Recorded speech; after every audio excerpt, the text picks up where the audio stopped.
हम रोमियो की पत्री उसके 3 अध्याय पर मनन कर रहे थे। हमने 21 से 26 तक के आयतों पर कुछ सप्ताह मनन किए और हमने देखा किस प्रकार से रोमियो की पत्री 3 अध्याय 21 से 26 तक के आयतों के अंतर्गत पौलुस सुसमाचार के अलग अलग पहलुओं को हमारे सामने लेकर आते हैं। यीशु मसीह का सुसमाचार जो पापियों को उद्धार देता है, उस सुसमाचार की सुंदरता को पौलुस हमारे सामने एक प्रकार से इन आयतों में प्रस्तुत किए। हमने इन आयतों में से सुसमाचार के विषय में अनेक विशेषताओं को सीखा, देखा। हमने 4 अध्ययनों के अंतर्गत 8 विशेषताओं को हमने सुसमाचार के विषय में 21 से 26 तक के आयतों में से सीखा। सर्वप्रथम हमने देखा किस प्रकार से सुसमाचार परमेश्वर के अनुग्रहकारी हृदय को प्रकट करता है। हमारा परमेश्वर कैसा है? अनुग्रहकारी है, वह अनुग्रह से भरा हुआ है। दूसरी बात हमने सीखी, सुसमाचार के माध्यम से परमेश्वर ने अपने धार्मिकता को देने का प्रस्ताव रखा है। सुसमाचार परमेश्वर की धार्मिकता को प्रकट करता है। उसके बाद हमने सीखा सुसमाचार कार्यों से अलग है। काम करके उद्धार नहीं हासिल हो सकता, विश्वास और केवल विश्वास है माध्यम। सुसमाचार कार्यों से अलग है। चौथी बात हमने देखी, सुसमाचार केवल विश्वास द्वारा अपना बनाया जाता है और कोई तरीका परमेश्वर ने इसके लिए नहीं रखा। उसके बाद हमने देखा सुसमाचार किस किस के लिए है। किस किस के लिए है? सबके लिए है। और हमने उसके पश्चात देखा सुसमाचार का हृदय, सुसमाचार के अंतर्गत परमेश्वर क्या कर रहे हैं? परमेश्वर धर्मी ठहरा रहे हैं। और उसके बाद हमने सुसमाचार की बुनियाद देखी, छुटकारा जो प्रभु यीशु मसीह में है या प्रायश्चित जो प्रभु यीशु मसीह में है। और अंत में हमने देखा सुसमाचार परमेश्वर की धार्मिकता को दर्शाता है। मतलब परमेश्वर अपने सभी मार्गों में, सभी कार्यों में धर्मी है। प्रभु यीशु मसीह में, परमेश्वर में, त्रिएक परमेश्वर में हम किसी भी प्रकार के अधार्मिकता को नहीं पाते। तो ये बातें हमने 3 अध्याय के 21 से 26 तक के आयतों में सीखी सुसमाचार के विषय में। अब इस भाग को 27 से लेकर 31 तक के आयतों के अंतर्गत पौलुस समाप्त कर रहे हैं और सुसमाचार के अलग अलग पहलुओं को प्रस्तुत करने के बाद कुछ निष्कर्षों को हमारे सामने 27 से लेकर 31 तक के आयतों के अंतर्गत रखते हैं और इस विषय को यहाँ समाप्त करते हैं। तो आज आइए हम रोमियो रचित पौलुस द्वारा रोमियो को लिखी गई पत्री अध्याय नंबर 3 उसके 27 से लेकर 31 तक के आयतों को पढ़ें और सुसमाचार के 3 महत्वपूर्ण निष्कर्षों को सीखें और उस पर मनन करें। हम पढ़ेंगे रोमियो की पत्री अध्याय नंबर 3 27 से लेकर 31 तक के पद। इन आयतों में जैसे हमने कहा, पौलुस सुसमाचार के विषय में अपने उस चर्चा को समाप्ति की ओर ला रहे हैं और सुसमाचार के अलग अलग पहलुओं को उजागर करने के बाद उससे उठने वाले 3 निष्कर्षों को हमारे सामने प्रस्तुत करते हैं। इन 3 निष्कर्षों को पौलुस 3 प्रश्नों के माध्यम से हमारे सामने प्रस्तुत करते हैं। अगर 27 से 31 तक के आयतों को आपने ध्यान से पढ़ा, इसके अंतर्गत 3 सवाल पूछे गए हैं। उदाहरण के लिए 27 में तो घमंड करना कहाँ रहा, पहला प्रश्न। 29 में क्या परमेश्वर केवल यहूदियों ही का है, क्या अन्य जातियों का नहीं, दूसरा प्रश्न। और तीसरा प्रश्न 31 में, तो क्या हम व्यवस्था को विश्वास के द्वारा व्यर्थ ठहराते हैं। तो 3 सवालों का इस्तेमाल पौलुस इन आयतों के अंतर्गत करते हैं और सुसमाचार पर आधारित 3 निष्कर्षों को हमारे सामने रखते हैं। अगर आपको स्मरण है, रोमियो की पत्री 3 अध्याय की शुरुआत भी पौलुस ने इसी प्रकार से की थी, सवालों को पूछा था और सवालों को पूछकर उन सवालों की व्यर्थता को पौलुस ने 3 अध्याय की शुरुआत में प्रस्तुत किया था। अब इस अध्याय के अंत में भी पौलुस उसी शैली का इस्तेमाल करते हैं। शायद फिर से पौलुस के मन में ऐसे विरोधी हैं जो पौलुस के सुसमाचार की विशेषताओं को सुनकर सवाल पूछेंगे या ऑब्जेक्शंस उठाएंगे और इन आपत्तियों का उत्तर मानो पौलुस इन 3 प्रश्नों के द्वारा हमारे सामने लेकर आते हैं। इन 3 सवालों के द्वारा निष्कर्षों को देखने से पहले एक जो टिप्पणी मैं आपके सम्मुख लेकर आना चाहूंगा इन आयतों में से, वो है जब हम इन 3 सवालों को परखते हैं या पढ़ते हैं, हम क्या पाते हैं? ये जो 3 सवाल हमने देखे 27 में, 29 में और 31 में, हम पाते हैं कि पौलुस उन्हीं बातों को दोहरा रहे हैं जो उन्होंने पहले कहा है। उदाहरण के लिए जहां तक घमंड करने की बात है, 27वें पद में घमंड करने के विषय में पौलुस पहले ही बात कर चुके हैं। 2 अध्याय में एक स्वयं के नैतिकता पर विश्वास करने वाले व्यक्ति के घमंड के बारे में पौलुस ने बात की और 2 अध्याय के आखिरी भाग में यहूदियों के घमंड के बारे में पौलुस ने बात की। अब दोबारा उसी विषय को पौलुस इन आयतों के अंतर्गत लेकर आते हैं। दूसरे प्रश्न को अगर देखें 29वें आयत में, क्या यहूदी क्या अन्य जाति सब विश्वास के द्वारा ही धर्मी ठहराएंगे? ये बात पौलुस पहले ही 3 अध्याय में 23वें पद में उदाहरण के लिए या 22वें पद में उदाहरण के लिए पौलुस कह चुके हैं। तो जिन बातों को पौलुस यहाँ इन आयतों के अंतर्गत बता रहे हैं वो एक तरीके से रेपिटिशन है, दोहरा रहे हैं उन बातों को जो पहले से कहा जा चुका है। क्या हो सकता है कारण? क्यों पौलुस इन बातों को दोहरा रहे हैं? इन बातों को बार बार कहे जाने की क्या है आवश्यकता? इन बातों को बार बार कहे जाने की आवश्यकता यही है कि पौलुस इन बातों के महत्व को हमारे सम्मुख रेखांकित करना चाहते हैं। कोई लेखक जब किसी बात को बार बार दोहराता है, इसका अर्थ क्या हुआ? उस दोहराने के द्वारा वो इस बात को सुनिश्चित करना चाहता है कि उसके श्रोतागण या उसके पढ़ने वाले इस बिंदु को मिस न करें, चूके ना। इसलिए इन बातों को यहां पौलुस दोहरा रहे हैं। तो हमें बहुत ध्यान से इन सवालों को पर और इसके उत्तर पर मनन करने की आवश्यकता है, क्योंकि पौलुस इसे पहली बार नहीं कह रहे। ये कई बार इन 3 अध्यायों तक पहुंचते पहुंचते 3 अध्याय के अंत तक आते आते कई बार पौलुस इन बातों को दोहरा चुके हैं, क्योंकि ये बातें अपने आप में बहुत महत्वपूर्ण हैं। तो आइए हम ध्यान देते हुए इन 3 निष्कर्षों को सीखें, मनन करें। पहला निष्कर्ष जो हम इन आयतों के अंतर्गत पाते हैं वो है 27 और 28 पद में। सुसमाचार के अलग अलग पहलुओं को प्रस्तुत करने के बाद जो पहला निष्कर्ष पौलुस हमारे सामने रखते हैं वो है, सुसमाचार मानव घमंड के लिए कोई जगह नहीं देता। सुसमाचार मानव घमंड के लिए या अभिमान के लिए कोई जगह नहीं देता।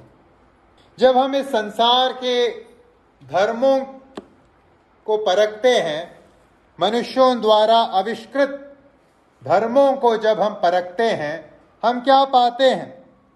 हम पाते हैं कि मनुष्यों ने जिन धार्मिक प्रणालियों को खड़ा किया है, उन प्रणालियों के अंतर्गत जो उभर कर सामने आते हैं या जो लोग उन प्रणालियों के अंतर्गत पाए जाते हैं, उनमें हम हमेशा किसी न किसी प्रकार के अभिमान या अहंकार या स्वयं के धार्मिकता पर भरोसे को पाते हैं। मनुष्य द्वारा बनाई गई धार्मिक प्रणालियां ऐसे लोगों को जन्म देती है जो अभिमान, अहंकार और घमंड से भरे हुए होते। उदाहरण के लिए यहूदी विश्वास के बारे में देखिए। जिसके विषय में पौलुस यहाँ चर्चा भी कर रहे हैं। जिस यहूदी विश्वास के बारे में पौलुस चर्चा कर रहे हैं, यह यहूदी विश्वास मनुष्य का आविष्कार नहीं है, मूलतः परमेश्वर द्वारा दिया गया विश्वास है। लेकिन मनुष्य ने, यहूदियों ने इसे अपने तौर तरीके में बदल दिया। परमेश्वर ने जो दिया था, जिस उद्देश्य से दिया था, उसको यहूदियों ने अपने पाप में रुझान के चलते अपने तरीके से क्या कर दिया, बदल डाला। और इसके परिणाम स्वरूप हम जब इन यहूदी धर्म के अंतर्गत जो शीर्ष पंक्ति पर खड़े लोगों को परखते हैं, हम उनमें क्या पाते हैं? हम उनमें उसी घमंड को, उसी अहंकार को, उसी अभिमान को पाते हैं जो किसी भी मानव आविष्कृत धार्मिक प्रणाली के अंतर्गत रहने वाले व्यक्ति में पाया जाता है। उदाहरण के लिए स्मरण कीजिए, प्रभु यीशु मसीह ने एक चुंगी लेने वाले और एक फरीसी के प्रार्थना के बारे में लूका रचित सुसमाचार उसके 18वें अध्याय में बात कही। चुंगी लेने वाला परमेश्वर से प्रार्थना करने आराधनालय में गया या मंदिर में गया। उसने क्या किया? उस प्रार्थना के अंतर्गत वो क्या कर रहा है?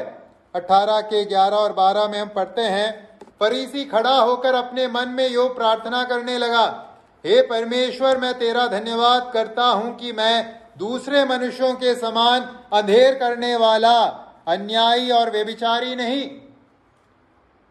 आगे वो कहता है, और न इस चुंगी लेने वाले के समान हूं। मैं सप्ताह में 2 बार उपवास रखता हूं। मैं अपनी सब कमाई का 10वां अंश भी देता हूं। यह है फरीसी की प्रार्थना। लूका रचित सुसमाचार 18 का 10 से 12 हमने पढ़ा, 11 और 12 हमने पढ़ा। तो इस प्रार्थना में हम क्या पाते हैं? क्या है इस फरीसी की विशेषता? अहंकार, घमंड।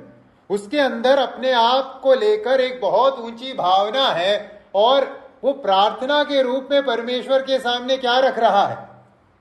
वो अपनी घमंड की बातें, अपने अहंकार को सूचीबद्ध कर रहा है परमेश्वर के सामने। यह है इस फरीसी की आत्मिक अवस्था।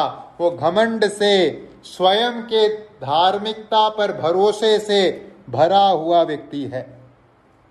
ये बात केवल यहूदियों पर लागू ही नहीं होती। हम अपने चारों तरफ जब मानव आविष्कृत धर्मों के अंतर्गत लोगों को देखते हैं, हम उन्हें भी इसी अवस्था में पाते हैं। मुझे स्मरण आता है, कुछ वर्ष पहले हम लोग एक व्यक्ति के पास गए सुसमाचार बांटने। हम एक घर में गए थे, वहां कोई मेहमान आया हुआ था। ये व्यक्ति अनेक परिक्रमाओं को पूरा करके आया हुआ एक व्यक्ति था। तो हम जब सुसमाचार उस घर में बांट रहे थे और मनुष्य के पापमय होने की बात रख रहे थे, अचानक से ये व्यक्ति जो तब तक चुप था, क्रोधित होकर अपने स्वर को उठाकर कहने लगा, क्या पाप पाप पाप पाप कह रहे हो? मैंने कोई पाप नहीं किया। किसी भी धार्मिक जो बिंदु, हम जो बात मैं रखने की कोशिश कर रहा हूं क्या है, आप किसी भी मानव आविष्कृत धार्मिक प्रणाली से जुड़े व्यक्ति को देख लीजिए, उसके अंदर आप क्या पाओगे? आप घमंड पाओगे, आप अहंकार पाओगे, आप उसके अंदर एक अभिमान की भावना पाओगे कि मैं बहुत श्रेष्ठ हूं। वो अपने स्वयं के धार्मिकता पर भरोसा रखने वाला व्यक्ति होता है, चाहे वो किसी भी धर्म का हो, चाहे यहूदी हो या अन्य किसी धर्म का हो। इस संदर्भ में जहां इस संसार के मानव आविष्कृत धर्मों के अंतर्गत अभिमान और अहंकार को हम पाते हैं, सुसमाचार की क्या है विशेषता? सुसमाचार का क्या है? सुसमाचार किस मायने में है अलग? सुसमाचार इस मायने में अलग है, अन्य पहलुओं के साथ साथ, कि सुसमाचार किसी प्रकार के अहंकार या अभिमान के लिए स्थान नहीं देता। किसी प्रकार के घमंड के लिए सुसमाचार कोई भी जगह नहीं देता। यही पौलुस अपने पहले प्रश्न के अंतर्गत बात पूछ रहे हैं और उत्तर दे रहे हैं। 27 में पौलुस पूछते हैं, तो घमंड करना कहां रहा? तुम यहूदियों के अंदर बहुत घमंड है, अन्य जातियों के लोगों के अंदर अपने धार्मिक प्रणालियों को लेकर बहुत अहंकार है, घमंड है। अब सुसमाचार के अलग अलग पहलुओं को हमारे सम्मुख रखने के बाद पौलुस पूछते हैं, अब घमंड करना कहां रहा? क्या है उत्तर? 27 में ही पौलुस कहते हैं, प्रश्न पूछने के बाद, उसकी तो जगह ही नहीं, घमंड की अब कोई जगह नहीं। सुसमाचार ग्रहण करने वाले विश्वासी के जीवन में घमंड की कोई जगह नहीं, अहंकार और अभिमान की कोई जगह नहीं। क्यों? पौलुस आगे कहते हैं, कौन सी व्यवस्था के कारण से? 27 में, क्या कर्मों की व्यवस्था से? नहीं, वरन विश्वास की व्यवस्था के कारण। सुसमाचार के अंतर्गत घमंड या अभिमान करने की कोई जगह नहीं। उसका कारण क्या है? सुसमाचार मेरे और आपके कर्मों पर आधारित नहीं है। सुसमाचार में कर्मों की कोई भूमिका नहीं है, मानवीय कर्मों की, मनुष्य के कर्मों की, स्वयं के कोशिशों की कोई भूमिका नहीं है। सुसमाचार पूर्णतः किसके कर्मों पर निर्भर है? परमेश्वर के कर्मों पर निर्भर है, जो हम यीशु मसीह के कर्मों के ऊपर निर्भर है, जिसको हम विश्वास के द्वारा अपने जीवन में सेंतमेंत प्राप्त करते हैं। और क्योंकि मनुष्य केवल और केवल विश्वास के द्वारा धर्मी ठहरता है, क्योंकि मनुष्य पूर्णतः कर्मों से अलग धर्मी ठहराया जाता है, इसलिए किसी भी प्रकार से अभिमान करने की गुंजाइश सुसमाचार के अंतर्गत नहीं है। किसी भी प्रकार की घमंड की भावना रखने की गुंजाइश सुसमाचार के अंतर्गत नहीं है। जैसे हमने पहले बिंदुओं के अंतर्गत चर्चा की पिछले संदेशों में, कर्मों के ऊपर भरोसा रखना छोड़िए, कर्मों के कारण, कर्मों के चलते घमंड रखने की बात छोड़िए, सुसमाचार के अंतर्गत जो विश्वास भी हमने किया है, उस विश्वास को लेकर भी हम किसी प्रकार के अभिमान को नहीं कर सकते, क्योंकि वो विश्वास भी किसका है? परमेश्वर का है, हमारा अपना नहीं है, हमने उसे पाया है। कर्म तो है ही नहीं हमारे, जो विश्वास हमने किया है वो भी हमने परमेश्वर से जब पाया है, फिर कहां का घमंड, कहां का अभिमान? घमंड या अभिमान करने की कोई जगह नहीं, घमंड या अभिमान का कोई स्थान नहीं। इसीलिए पौलुस फिलिपियों की पत्री 3 अध्याय के 3 पद में इस बात को लिखते हैं। फिलिपियों की पत्री 3 अध्याय 3 पद, क्योंकि खतना वाले तो हम ही हैं, जो परमेश्वर के आत्मा की अगुवाई से उपासना करते हैं और मसीह यीशु पर घमंड करते हैं और शरीर पर भरोसा नहीं रखते। क्योंकि सुसमाचार के अंतर्गत न किसी कर्मों, मानवीय कर्मों का न तो कोई स्थान है, न ही विश्वास हमारा है जिससे हमने उद्धार पाया है। सब कुछ परमेश्वर की ओर से है। इसलिए पौलुस लिखते हैं, हम किस पर घमंड करते हैं? मसीह यीशु पर घमंड करते हैं। हम शरीर पर भरोसा नहीं करते, हम अपने कोशिशों पर, अपने प्रयत्नों पर, अपने चतुराई पर, अपने स्मार्टनेस पर कोई भरोसा नहीं करते। जो कुछ हमें उद्धार के अंतर्गत मिला है पूर्णतः परमेश्वर की ओर से मिला है। इसलिए महिमा किसकी? केवल और केवल परमेश्वर की, और किसी की नहीं। किसी ने इस प्रकार से कहा है, परमेश्वर की आराधना और परमेश्वर की आराधना करना धर्मी ठहराए गए विश्वासियों का कार्य है, न कि घमंड करना। परमेश्वर की स्तुति करना धर्मी ठहराए गए विश्वासियों का कार्य है, न कि अपने ऊपर घमंड करना। और हम इसी स्तुति करने के कार्य को कहां करेंगे, कहां तक करेंगे? आने वाले युग में भी सनातन के लिए करेंगे। तो आइए भाइयों और बहनों, हम अपने आप को यह बात समझाएं कि हमने जिस सुसमाचार पर विश्वास किया है, वह सुसमाचार किसी भी घमंड या किसी भी प्रकार के अभिमान को रखने के लिए कोई जगह नहीं देता। क्योंकि सुसमाचार में अभिमान या घमंड करने के लिए कोई जगह नहीं है। इसलिए हम पाते हैं कि जिन लोगों ने सुसमाचार को सही रूप में समझा, उनके जीवन में इस पहलू को लेकर एक बहुत ही अभूतपूर्व परिवर्तन आया। ऐसे लोग जो बहुत अभिमान में रहते थे, जो बहुत घमंड करते थे, जब उन्होंने सुसमाचार को समझा कि सुसमाचार वास्तव में है क्या, उनके जीवन में एक जमीन आसमान का फर्क आया। और इस श्रेणी के उदाहरण को अगर हम देखेंगे, सर्वप्रथम जिसका नाम आता है वो है प्रेरित पौलुस। फिलिपियों की पत्री 3 अध्याय के 5वें और 6वें आयत में प्रेरित पौलुस एक सूची हमें देते हैं। फिलिपियों की पत्री 3 अध्याय 5 और 6 पद, किन बातों की सूची? जिन बातों को लेकर पौलुस अपने पुराने जीवन में घमंड महसूस किया करते थे। पौलुस अपने शरीर को लेकर या अपने जीवन की अवस्था को लेकर, अपने पहचान को लेकर बहुत ही अभिमान महसूस किया करते थे।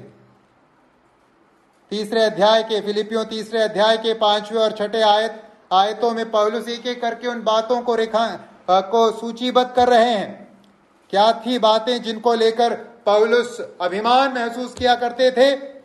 पौलुस लिखते हैं, 8वें दिन मेरा खतना हुआ, इस्राएल के वंश और बिन्यामीन के गोत्र का हूं, इब्रानियों का इब्रानी हूं, व्यय के विषय में यदि कहो तो फरीसी हूं, उत्साह के विषय में यदि कहो तो कलीसिया का सताने वाला, और व्यवस्था की धार्मिकता के विषय में यदि कहो तो निर्दोष था। पौलुस कहते हैं, मैं अपने पुराने विश्वास के अंतर्गत मेरे पास अभिमान करने के लिए एक लंबी सूची थी, लेकिन जब यही पौलुस सुसमाचार को ग्रहण करता है, यीशु मसीह को अपने मुक्तिदाता उद्धारकर्ता के रूप में अपनाता है, उसने क्या किया? फिलिपियों 3 अध्याय के 7वें पद में पौलुस विश्वास करने के बाद उसके प्रतिक्रिया को लिखते हैं। पौलुस ने क्या किया? परंतु जो जो बातें मेरे लाभ की थी सांसारिक दृष्टि से, जिन जिन बातों पर मैं अभिमान करता था, दूसरे शब्दों में पौलुस ने क्या किया? उन्हीं को मैंने मसीह के कारण हानि समझ लिया है। उन बातों को जिनके ऊपर मेरा अभिमान था, मैं ये हूं, मैं वो हूं, मैं फरीसी हूं, मेरा 8वां दिन खतना हुआ है, धार्मिकता के विषय में मैं निर्दोष हूं, इत्यादि इत्यादि, इन सब अहंकार की बातों को पौलुस ने क्या किया? पौलुस ने परे रख दिया, क्योंकि यीशु मसीह में अब इन बातों के लिए कोई जगह नहीं। सुसमाचार के अंतर्गत अब इन बातों के लिए कोई जगह नहीं। भाई और बहनों, आइए हम अपने जीवन को परखें। क्या हमने भी पौलुस के माफिक इस बात को पूर्णतः समझ लिया है कि उद्धार या धर्मी ठहराया जाना केवल और केवल विश्वास के द्वारा होता है और उसमें हमारे स्वयं की योग्यता का कोई सवाल नहीं? क्या हमने इस बिंदु को स्पष्ट रूप से समझ लिया है या नहीं? या अब भी हम किसी प्रकार के स्वयं पर भरोसे को पकड़े हुए हैं? कहीं हमारे अंदर स्वयं पर भरोसा रखने की बात हमारे अंदर कहीं रह तो नहीं गई ना? आइए हम इस बात को सुनिश्चित करें कि अब हमारा स्वयं पर कोई भरोसा नहीं है। केवल और केवल यीशु मसीह के कार्यों पर विश्वास करके हमारा उद्धार हुआ है, हमारे किसी भी प्रयत्न या कर्मों के चलते नहीं। हमारे पास अभिमान करने के लिए अब कोई बात नहीं है, घमंड का अब कोई विषय नहीं है। आइए हम अपने आप से पूछें, हमने किस प्रकार का अनुमान अपने बारे में लगाया? जब हम अपने पहचान के बारे में या फिर हमारे उद्धार के कार्य में हमारे योगदान के बारे में जब हम अपना अनुमान लगाते हैं, हम क्या उत्तर पाते हैं? हमारे पहचान के बारे में और उद्धार के लिए हमारे योगदान के बारे में जब हम एस्टिमेट लगाते हैं, हम अपना स्वयं का अनुमान लगाते हैं, हम क्या उत्तर पाते हैं? हमारा क्या है हमारा कंट्रीब्यूशन या हमारा योगदान क्या है, या क्या है हमारी हैसियत इस उद्धार के अंतर्गत जो हमें प्राप्त हुई है? क्या उत्तर हमें मिलता है अपने बारे में? 100 में से हम अपने आप को कितना एस्टिमेट देते हैं? 50, 40, 90 या 0? कितना हमने अनुमान लगाया अपने विषय में? क्या होना चाहिए उत्तर? 0। जब तक मनुष्य ने अपनी शून्यता का एहसास न किया हो, वो वास्तव में सुसमाचार ग्रहण नहीं कर सकता। जब तक मुझे अपने शून्यता का एहसास ना हो कि प्रभु मैं कुछ नहीं हूं, मैं सुसमाचार को पूर्णतः या सही तौर पर ग्रहण नहीं कर पाऊंगा। इसीलिए भजन का अर्थ, भजन 91 में लिखता है, भजन 51 का 17, टूटा मन परमेश्वर के योग्य बलिदान है। हे परमेश्वर, तू टूटे और पिसे हुए मन को तुच्छ नहीं जानता। टूटा हुआ मन परमेश्वर के योग्य बलिदान है। अगर कोई व्यक्ति प्रभु के पास आना चाहे, किस मन के साथ आए? टूटे मन के साथ। और ये टूटा मन कब आएगा हमारे अंदर? जब हमें इस बात का एहसास होगा कि मेरा अनुमान कितना है? 0। जब मुझे अपने शून्यता का एहसास होगा, स्वाभाविक रूप से मेरे अंदर एक टूटा हुआ मन पैदा होगा। लेकिन अगर मेरे अंदर अपने बारे में थोड़ी भी सोच है कि मैं कुछ हूं, तो ये टूटा मन मेरे में नहीं होगा। क्या हम अपने आप में ये टूटा मन पाते हैं? उद्धार को लेकर कई प्रकार के अनुभव हैं।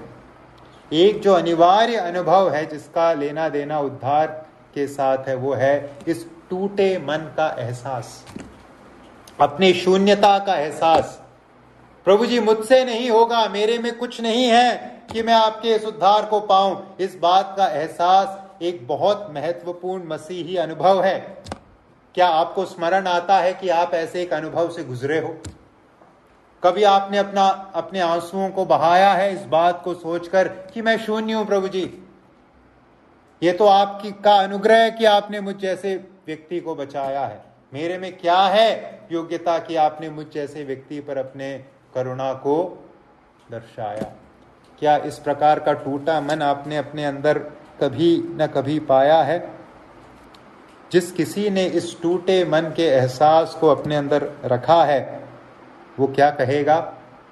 वो पौलुस के साथ कहेगा, जैसे पौलुस कहते हैं गलातियों की पत्री 6:14 में, गलातियों की पत्री 6:14, पर ऐसा न हो कि मैं अन्य किसी बात का घमंड करूं, केवल हमारे प्रभु यीशु मसीह के क्रूस का, जिसके द्वारा संसार मेरी दृष्टि में और मैं संसार की दृष्टि में क्रूस पर चढ़ाया गया हूं। जिसके अंदर ये टूटा हुआ मन है, जिसके अंदर अपने शून्यता का एहसास है, वो यही बात कहेगा जो पौलुस यहां कह रहे हैं। पर ऐसा न हो कि मैं अन्य किसी बात पर घमंड करूं, नामुमकिन कि मैं अन्य किसी बात पर घमंड करूं, केवल हमारे प्रभु यीशु मसीह के क्रूस का, जिसके द्वारा मैंने उद्धार पाया है, और कोई वजह नहीं है। तो आइए भाइयों और बहनों, पहला निष्कर्ष सुसमाचार के बारे में हम स्मरण करें, याद करें, समझें। सुसमाचार मानव घमंड के लिए कोई जगह नहीं देता। इसीलिए आप सुसमाचार पर विश्वास करने वाले लोगों में क्या पाते हो? नम्रता, दीनता। मसीहियों की पहचान है नम्रता और दीनता। लेकिन जिन्होंने इस विश्वास को खराई से नहीं प्राप्त किया, न समझा, उनके अंदर एक अहंकार रहेगा। कहीं ना कहीं एक अहंकार होगा कि मैं बहुत पहुंचा हुआ चीज हूं। हम लोग क्या सोचते हैं अपने बारे में? हम लोग पहुंचे हुए हस्ती हैं। हाँ, हम लोग परमेश्वर के सामने पहुंचे हुए नहीं बोलेंगे, हम लोग मनुष्य के तुलना में अपने आप को पहुंचे हुए बोलेंगे। हाँ, इतनी दीनता तो है, परमेश्वर के सामने हम कुछ नहीं है बोलेंगे, लेकिन हमें लगता है हम उस मनुष्य से, इससे सब बड़े हैं, बेहतर हैं। लेकिन जो सचमुच सुसमाचार के उस हृदय को पहचान जाता है, समझ जाता है, उसके अंदर किसी भी प्रकार की घमंड की भावना नहीं दिखेगी। उसे मालूम है उसके जीवन का एक ही कारण है, और वो कारण है अनुग्रह। अनुग्रह अनुग्रह, बिना अनुग्रह के मेरे जीवन में कुछ नहीं है। जब नहीं है तो फिर घमंड के लिए कोई कारण भी नहीं। इसलिए आइए हम देखें, हम जांचें कि क्या सचमुच हमने सुसमाचार के इस पहलू को समझा है। कैसे जांचे? देखिए, जांचिए कि कितने नम्रता में हम जीवन जीते हैं, कितनी दीनता है हमें लोगों के साथ, हमारे व्यवहार में। क्या अभी भी अहंकार है कि मैं तो कुछ हूं? आइए सब व्यर्थ बातों को छोड़ें और दीन बनकर प्रभु के सम्मुख हम रहें। दूसरी बात, दूसरा निष्कर्ष, सुसमाचार के आधार पर दूसरा निष्कर्ष जो पौलुस इन आयतों में हमारे सम्मुख रखते हैं वो है, ईश्वर एक है और इसलिए मुक्ति का मार्ग भी पूरी मानवता के लिए एक ही है। ईश्वर एक है और इसलिए मुक्ति का मार्ग भी पूरी मानवता के लिए एक ही है। एक ईश्वर, मुक्ति का मार्ग भी एक। 29 और 30 पद में पौलुस इन बातों को निष्कर्ष के रूप में हमारे सामने रखते हैं। फिर से मैं आपका ध्यान इस संसार के मानव आविष्कृत धार्मिक प्रणालियों की तरफ ले जाना चाहूंगा। जब हम मानव आविष्कृत धार्मिक प्रणालियों को परखते हैं, हम पाते हैं कि मानव आविष्कृत धार्मिक प्रणालियों ने न केवल घमंड को लोगों के अंदर उत्पन्न किया है, परंतु उसके साथ साथ एक वर्गीय भावना लोगों में उत्पन्न की है। एक वर्गीय भावना या एक श्रेष्ठता की भावना कि हम एक वर्ग के रूप में अन्य लोगों से क्या हैं? श्रेष्ठ। तो इस संसार के अंतर्गत जो धार्मिक प्रणालियां हैं, मानव आविष्कृत धार्मिक प्रणालियां हैं, उसके अंतर्गत हमेशा किसी एक धार्मिक प्रणाली का व्यक्ति दूसरे धार्मिक प्रणाली के व्यक्ति को किस नजरों से देखता है? निम्न या हीन नजरों से देखता है। मैं उससे बड़ा हूं, मैं उससे बेहतर हूं। ये जो भावना है किसी भी धार्मिक प्रणाली के अंतर्गत रहने वाले व्यक्ति में पाई जाती है। और जब हम यहूदियों के बारे में परखते हैं, यही वर्गीय भावना या श्रेष्ठता की भावना, दूसरों से हम श्रेष्ठ हैं, इस प्रकार की भावना यहूदियों में भी पाई जाती थी। उन्हें इस बात को लेकर बहुत घमंड था, अहंकार था कि हम किसके वंशज हैं? हम तो अब्राहम के वंशज। यहूदियों को इस बात को लेकर अहंकार था कि परमेश्वर ने उनके साथ एक विशेष वाचा बांधी है, जिस वाचा में केवल यहूदियों को स्थान मिला है और अन्य जातियों को स्थान नहीं मिला। इस बात को लेकर यहूदियों के अंदर बहुत बड़ा अहंकार था, परंतु उन्होंने एक बात नहीं समझा। उन्होंने क्या नहीं समझा? उन्होंने ये नहीं समझा कि परमेश्वर ने यहूदियों के साथ या अब्राहम के साथ जो वाचा बांधी, वो इसलिए नहीं बांधी कि अन्य जातियों को स्थायी तौर पर परमेश्वर अपने योजना से बाहर रखे, परंतु इसलिए बांधी कि अब्राहम के आने वाले उस एक वंश के माध्यम से, अर्थात यीशु मसीह के माध्यम से, परमेश्वर अपने आशीषों के घेरे में सर्वस्व मानव जाति को लेकर आए। इस बात को यहूदी नहीं समझ पाए। उन्होंने केवल इस बात को स्मरण किया कि हाँ, अब्राहम के साथ परमेश्वर ने वाचा बांधी, इसलिए उस वाचा को लेकर उनके अंदर एक अहंकार, गर्व की भावना थी, और वह अन्य जातियों को या यहूदी विश्वास से बाहर जो भी रहते थे, उनको एक हीन नजरों से, निम्नता की भावना से देखा करते थे। परंतु यहूदी विश्वास के तुलना में या इस संसार के अन्य मानव आविष्कृत धर्मों के तुलना में क्या है सुसमाचार की विशेषता?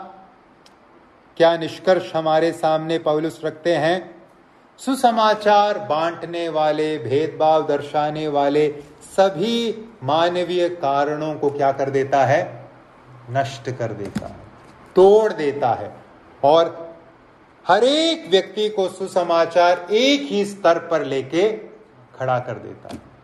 क्या यहूदी क्या गैर यहूदी, क्या यूनानी, क्या असभ्य, हरेक को परमेश्वर का सुसमाचार एक ही स्तर पर ले जाकर खड़ा कर देता है और बांटने वाले सब दीवारों को, भेदभाव दर्शाने वाले सब ढांचों को सुसमाचार क्या कर देता है? ढा देता है, नष्ट कर देता है। और यही बात पौलुस 29वें आयत में हमारे सम्मुख लेकर आते हैं। पौलुस पूछते हैं 29वें आयत में दूसरे प्रश्न के अंतर्गत, क्या परमेश्वर केवल यहूदियों ही का है, क्या अन्य जातियों का नहीं? क्या परमेश्वर केवल यहूदियों का ही है, क्या अन्य जातियों का नहीं? क्या है उत्तर? उत्तर है हां, अन्य जातियों का भी है।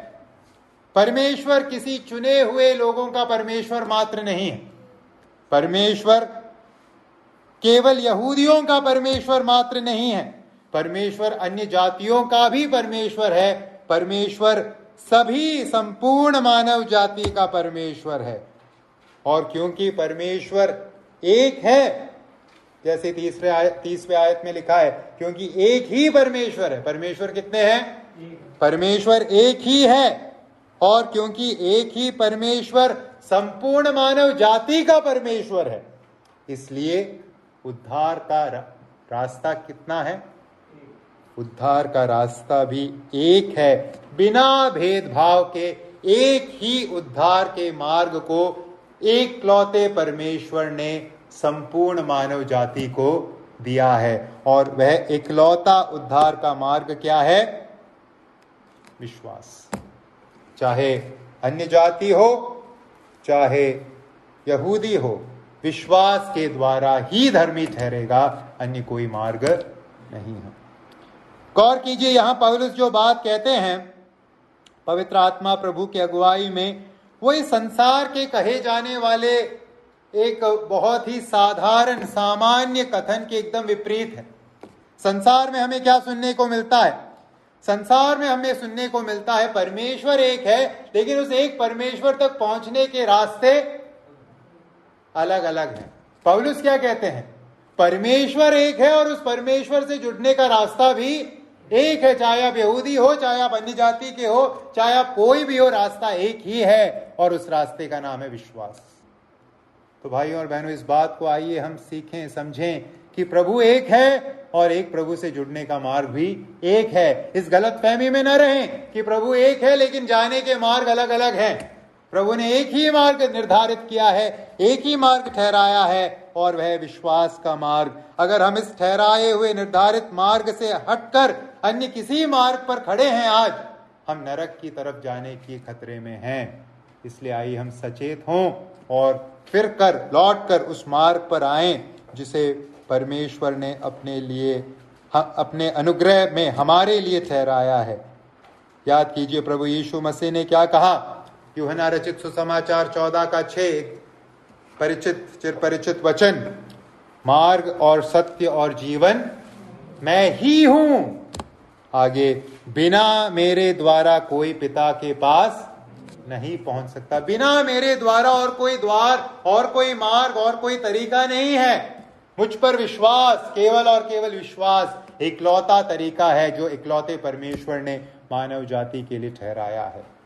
परमेश्वर एक ही है और परमेश्वर द्वारा ठहराया गया मार्ग भी एक ही है, वो है विश्वास का मार्ग। क्या हम सब इसी एक मार्ग पर खड़े हैं आज? हम में से कितने लोगों को यकीन है कि हां, मैं इसी विश्वास के मार्ग पर आज खड़ा हूं? कितनों को ये यकीन है? या हम और किसी साइड के मार्ग पर खड़े हैं जो विश्वास जैसा दिखता है लेकिन थोड़ा अलग है, और कोई मार्ग नहीं है? इस बात को आइए हम समझें। अब यहां फिर से मैं ये सवाल आपके सामने रखना चाहूंगा, क्यों पौलुस इस बात को इतनी बार दोहरा रहे हैं? चाहे यूनानी हो, चाहे यहूदी हो, चाहे यूनानी हो, चाहे गैर यहूदी हो, सबके लिए विश्वास के द्वारा ही धार्मिकता का मार्ग प्रभु ने नियोजित किया है। ये बात पौलुस इससे पहले कई बार दोहरा चुके हैं। उदाहरण के लिए 22वें पद में वहां क्या लिखा है? यही लिखा है, अर्थात परमेश्वर की वह धार्मिकता जो यीशु मसीह पर विश्वास करने से सब विश्वास करने वालों के लिए है, क्योंकि कुछ भेद नहीं। इसी बात को पौलुस अभी कई बार दोहरा चुके हैं। क्या है कारण? क्या हो सकता है कारण? कारण है इस सच्चाई को स्वीकार करने के लिए मुझ में और आप में पैदा होने वाली कठिनाई, कि विश्वास करके हरेक परमेश्वर का बेटा बेटी बनता है। यीशु मसीह पर विश्वास के द्वारा धार्मिकता हासिल होती है। इस बात को ग्रहण करने में जो कठिनाई का सामना मनुष्य को करना पड़ता है, उस कठिनाई के चलते पौलुस बार बार इसी सच्चाई को हमारे सामने दोहरा रहे हैं। इस कठिनाई का सबसे अच्छा सबूत है नया नियम या नए नियम के अंतर्गत कलीसियाएं। नए नियम के अंतर्गत जो कलीसियाएं थी, उन कलीसियाओं में मुख्यतः जो सदस्य थे वो किस संदर्भ से आए लोग थे? यहूदी संदर्भ से आए लोग। और इन यहूदी संदर्भ से आए लोगों को बहुत कठिनाई होती थी इस बात को ग्रहण करने के लिए कि केवल विश्वास से हम परमेश्वर की स्वीकार्यता को प्राप्त कर लेंगे। इसीलिए आरंभिक कलीसिया में, प्रेरितों के जमाने के कलीसिया में, कलीसिया के अंतर्गत समस्याएं उत्पन्न हुई। प्रेरितों के काम उसके 15वें अध्याय में हम कलीसियाओं की पहली महासभा के बारे में पढ़ते हैं। यरूशलेम नगर में कलीसियाओं के अगुवे प्रेरित गण इकट्ठा हुए एक मसले पर चर्चा करने के लिए, फैसला सुनाने के लिए। कौन सा था मसला? प्रेरितों का काम 15 का 1 और 2। प्रेरितों का काम अध्याय नंबर 15, उसका पहला और दूसरा पद। देखिए क्या थी समस्या प्रारंभिक कलीसिया के अंतर्गत। वहां लिखा है, फिर कुछ लोग यहूदिया से आकर भाइयों को सिखाने लगे, यदि मूसा की रीति पर तुम्हारा खतना न हो तो तुम उद्धार नहीं पा सकते। जब पौलुस और बरनबास का उनसे बहुत झगड़ा और वाद विवाद हुआ तो यह ठहराया गया कि पौलुस और बरनबास और उनमें से कुछ व्यक्ति इस बात के विषय में प्रेरितों और प्राचीनों के पास यरूशलेम को जाएं, और इस प्रकार से यरूशलेम में कलीसियाओं की एक महासभा लगती है। प्रेरितों का काम 15 का 1 और 2। तो यहां किस बात को लेकर है झगड़ा? कुछ यहूदी क्या सिखा रहे थे?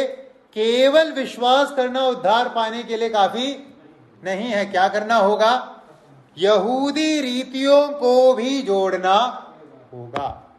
तो सुसमाचार के साथ, सुसमाचार के विश्वास के साथ ये लोग कह रहे थे यहूदी आचरण को भी अपनाना होगा, पुराने नियम के नियमों को भी अपनाना होगा, तब जाकर अन्य जातियों का उद्धार होगा। और इस बात को लेकर कलीसियाओं में एक समस्या या एक वाद विवाद उठ खड़ी हुई, जिसके निवारण के लिए यरूशलेम में कलीसियाओं की सभा इकट्ठी हुई। इस प्रश्न के गंभीरता को हम तभी समझ पाएंगे जब हम गलातियों की पत्री में पाते हैं कि यहां तक पत्रस भी इस बात को स्वीकारने में कठिनाई महसूस कर रहे थे कि केवल विश्वास करने से उद्धार मिल जाएगा। पत्रस जो कलीसिया का इतना श्रेष्ठ प्रेरित है, वह स्वयं इस बात को लेकर तकलीफ महसूस कर रहा था कि केवल विश्वास करने से हो जाएगा क्या। इसीलिए गलातियों की पत्री 2 अध्याय 2 पद, पत्रस ने क्या किया यहां? पत्रस अन्य जातियों के साथ खाना खाया करता था, संगति रखा करता था, लेकिन जब ये सिखाने वाले कि पुराने नियम के नियमों को भी विश्वास के साथ जोड़ने की जरूरत है उद्धार पाने के लिए, ये सिखाने वाले जब उसके पास आए, उन्होंने क्या किया? इन अन्य जातियों से किनारा कर लिया। इवन यहां तक कि पत्रस जैसे एक श्रेष्ठ प्रेरित को भी इस विषय को ग्रहण करने में क्या हुई? कठिनाई हुई कि विश्वास करने से हो गया सब कुछ, विश्वास करना काफी है, अन्य किसी बात की जरूरत नहीं है। जब हम आज के जमाने में आते हैं, इसी कठिनाई को या इसी समस्या को हम ईसाई धर्म के अंतर्गत रहने वाले लोगों के बीच पाते हैं। जो लोग ईसाई धर्म के अंतर्गत पैदा हुए हैं, जो बचपन से किसी न किसी चर्च के सदस्य रहे हैं, जो संडे स्कूल गए हैं, जो मसीह जो ईसाई परिप्रेक्ष्य में पैदा हुए हैं, बड़े हुए हैं, वो क्या सोचते हैं? वो सोचते हैं विश्वास करके उद्धार पाना किसके लिए है? अन्य धर्मों से आने वाले लोगों के लिए। हम तो बचपन से विश्वास कर रहे हैं। उनको ये विश्वास करके धर्मी ठहरने का पहलू अब तक समझ नहीं आया। वो सोचते हैं मैं जन्म से ये सब कर रहा हूं, नया जन्म, नए सिरे से जन्मना, ये जो अनिवार्य मसीही अनुभव है, इस बात को वर्तमान ईसाई समूह समझ नहीं पा रहा, समझने में दिक्कत आ रही है, क्योंकि उन्हें लगता है कि ये तो हम बचपन से करते आए हैं। हमारे लिए उद्धार का मार्ग और अन्य लोगों के लिए उद्धार का मार्ग एक नहीं है। मानो उन्हें विश्वास करना होगा, हम तो बचपन से ऐसा करते आए हैं, जबकि उन्होंने कभी ऐसा विश्वास नहीं किया। तो क्यों पौलुस इस बात को बार बार दोहरा रहे हैं? पौलुस इस बात को बार बार दोहरा रहे हैं ताकि मेरे और आपके अंदर या पौलुस के श्रोताओं के अंदर किसी बात की समस्या अगर बची है, इस महत्वपूर्ण बिंदु को ग्रहण करने के लिए कि चाहे यूनानी हो, चाहे यहूदी हो, चाहे पढ़ा लिखा हो, चाहे अनपढ़ हो, चाहे सभ्य हो, चाहे असभ्य हो, किसी भी व्यक्ति के लिए केवल और केवल विश्वास करना है उद्धार का कारण, उद्धार का मार्ग, माध्यम। अगर इसे ग्रहण करने में हमें अब भी परेशानी हो रही है तो वो परेशानी दूर हो जाए। किसी ने इस प्रकार से कहा है, मसीह के क्रूस के चरणों में और उस पर विश्वास करने के द्वारा हम सब बिल्कुल एक ही स्तर पर आ जाते हैं और वास्तव में भाई और बहन बन जाते हैं। क्रूस के नजदीक आने वाला हर कोई एक ही स्तर पर आके खड़ा होता है। वहां फिर कोई भेदभाव या वर्गीकरण की भावना नहीं है, हम सब एक हैं। हमने यीशु मसीह पर विश्वास किया है, वही विश्वास जो हम सब ने परमेश्वर से पाया है। एक ही विश्वास, एक ही प्रभु, एक ही आत्मा, एक ही पिता, एक ही देह, एक ही बपतिस्मा हम सब ने पाया है। कोई भेदभाव नहीं, कोई वर्गीकरण नहीं। और अगर अन्य किसी को हम में जुड़ना है, प्रभु में जुड़ना है, उसके लिए भी वही मार्ग है, उसको और कोई विशेष चीज करने की जरूरत नहीं है। तो दूसरा निष्कर्ष जो पौलुस यहां हमारे सम्मुख रखते हैं वो है, ईश्वर एक ही है और इसलिए मुक्ति का मार्ग भी पूरी मानवता के लिए एक ही है, और वो है विश्वास। तीसरा और अंतिम निष्कर्ष जो पौलुस हमारे सम्मुख रखते हैं, सुसमाचार पर आधारित तीसरा निष्कर्ष, 31वें आयत में पौलुस तीसरा निष्कर्ष जो प्रस्तुत करते हैं वो है, सुसमाचार व्यवस्था को स्थापित करने का कार्य करता है। सुसमाचार मूसा द्वारा दिए गए व्यवस्था को स्थापित करने का कार्य करता है। जैसे हमने शुरू में कहा, इस प्रकार से प्रश्नों को पूछकर निष्कर्षों को कहने के पीछे की एक वजह पौलुस के मन में जो रही होगी वो है आपत्तियां जो यहूदी सुसमाचार के संदर्भ में उठा सकते हैं। जब पौलुस ने सुसमाचार के अलग अलग पहलुओं को प्रस्तुत किया, यकीनन यहूदी क्या करेगा? आपत्ति उठाएगा, और उसमें से एक जो आपत्ति यहूदी उठा सकता है उसी को सवाल के रूप में 31वें आयत में हम पढ़ते हैं। क्या है वह सवाल? तो क्या हम व्यवस्था को विश्वास के द्वारा व्यर्थ ठहराते हैं? यहूदी जो व्यवस्था को लेकर घमंड महसूस करता था, अभिमान रखता था, वो क्या पूछेगा? वो पूछेगा, तो पौलुस तुम कह रहे हो कि अब व्यवस्था व्यर्थ है, उसका कोई इस्तेमाल नहीं, उसका कोई स्थान नहीं। जिस व्यवस्था पर हम इतना गर्व करते हैं उस व्यवस्था के लिए अब कोई स्थान नहीं। क्या सुसमाचार व्यवस्था को, व्यवस्था से तात्पर्य है मूसा द्वारा दिए गए व्यवस्था को, नियम कानून को, व्यर्थ ठहराने का कार्य करता है? पौलुस इस सवाल का जवाब अपने तीसरे निष्कर्ष के रूप में देते हैं।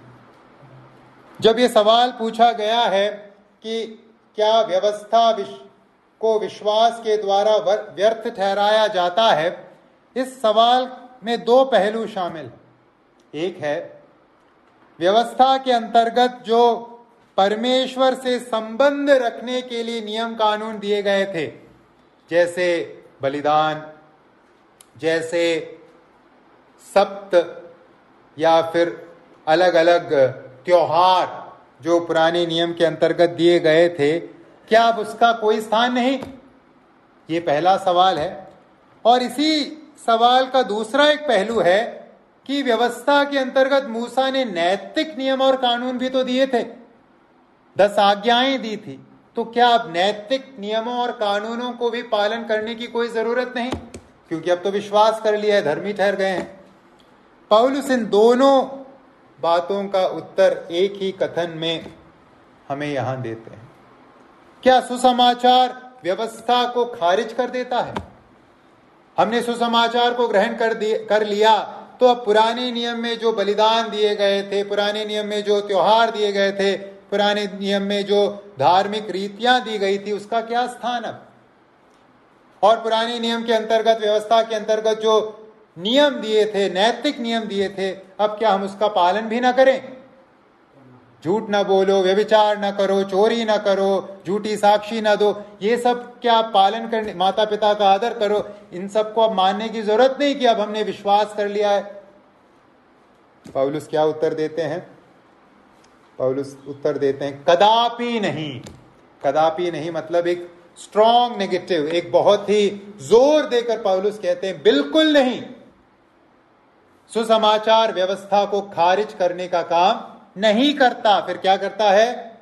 वरन व्यवस्था को स्थिर करता है, या व्यवस्था को स्थापित करता है, या सुसमाचार व्यवस्था को अनुमोदित करता है, एटेस्ट करता है। कैसे?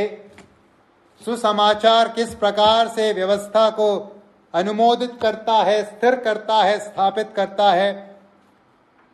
सबसे पहली बात, सुसमाचार के माध्यम से यीशु मसीह के जिन कार्यों पर हम विश्वास करते हैं, यीशु मसीह ने उन कार्यों के द्वारा क्या किया? व्यवस्था की आवश्यकताओं को पूरा किया। जब यीशु मसीह ने अपना लहू कलवरी के क्रूस पर बहाया, प्रभु यीशु क्या कर रहे थे? व्यवस्था के मांग को पूरा कर रहे थे। क्योंकि व्यवस्था के अंतर्गत क्या किया जाता है?